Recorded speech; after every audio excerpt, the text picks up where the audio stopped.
ଡେଇଁବି। ସେ କହିଲା ତମେ ଯଦି ଜୋରରେ ଦୌଡ଼ିବ ତାହେଲେ ମୁଁ ଜୋରରେ ଡେଇଁ ଯିବି। ବେଙ୍ଗ କଥା ଶୁଣି ବିଲୁଆକୁ ଖରାପ ଲାଗିଲା। ବେଙ୍ଗ କଥା ଶୁଣି ବିଲୁଆକୁ ଖରାପ ଲାଗିଲା। ବିଲୁଆ କହିଲା ବସ ବସ। ବିଲୁଆ କହିଲା ବସ ବସ ବସ।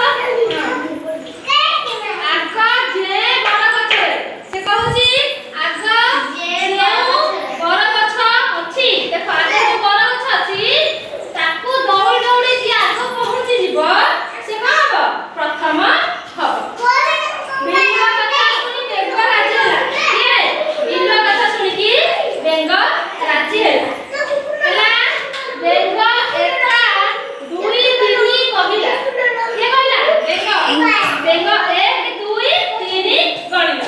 ଯୋଉ ଆମେ ଖେଳ ଆରମ୍ଭ କରିବା 1 2 3 4 କହୁଛେ ସେଇ କଥାଟିକୁ ବିଲୁଆ କିଏ କହିଲା? ବିଲୁଆ କହିଲା। 3 କହିଛି। ବିଲୁଆ ଦୌଡ଼ିବା ଆରମ୍ଭ କଲା। ବେଙ୍ଗ ଖପ୍ କରି ବିଲୁଆ ପିଠି ଉପରେ ବସି ପଡ଼ିଲା। ବୁଝିପାରିଲ? କଣ ହେଲା?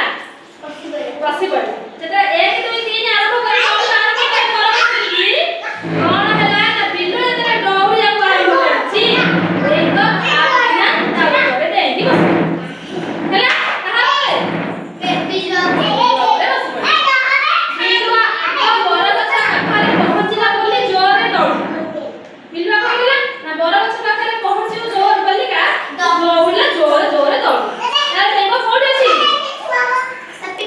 ତା ପିଠିରେ ଅଛି। ତାହେଲେ ତା ସାଙ୍ଗରେ ବି ସିଏ ଗଲା। ବିଲୁଆ ବରଗଛ ପାଖରେ ପହଞ୍ଚି ପଛକୁ ଚାହିଁଲା।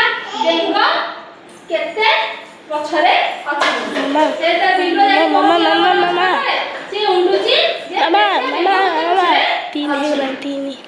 ସେହି ସମୟରେ ବେଙ୍ଗ ବିଲୁଆ ପିଠିରୁ ଖପ୍ କିନା ଡେଇଁ ବରଗଛକୁ ଛୁଇଁ ଦେଲା।